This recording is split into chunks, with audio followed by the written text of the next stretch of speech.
بسم الله الرحمن الرحيم ساك waxaan daahfurnay xarunta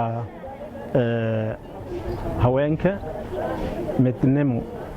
ay iskugu imaadaan oo xarun maanta dhawaan mar dhow la dhameey ah xaruntani waxay noqon doontaa xarun dumarku xirfada iyo hadii ay tahay waxbarashada asaasiga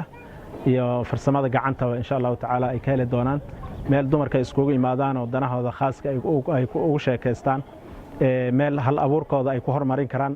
marka waxaan filayaa xaruntani oo ay naga saacideen saaxiibadeena sida UNHCR iyo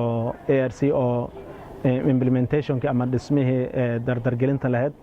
marka ayagana aad ayaan ugu mahadcelinayaa dumarka reer midnimana waxaan ugu mahadcelinayaa ayagana ana kula dardaarmaya xaruntani inay noqdaan xarun ay lahaanshaheeda ay bixiyaan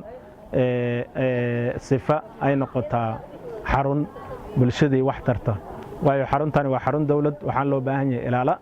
ilaaladaasna marka insha Allah taala dumarkii waxaan loo sameeyay sidaan u sheegay horaan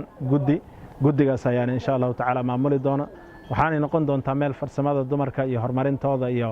hadii ay tahay tababar hadii la siinayo hadii ayaga hal abuur la imaanaya naftirkooda ay ku horumarinayaan dhammaan wax kasta oo horumarkooda ku saabsan meel lagu horumariyo inay noqoto ayaan rajaynaynaa insha Allah taala hay'adaha saaxiibadan waxaan ka codsanayaa ayagana in ay sidii lagu dardargelin lahaa in laga dhiso dumarkan farsamada gacanta iyo waxa la oran jiray iyo waxbarashada asaasiga ay noqotaa marka xarun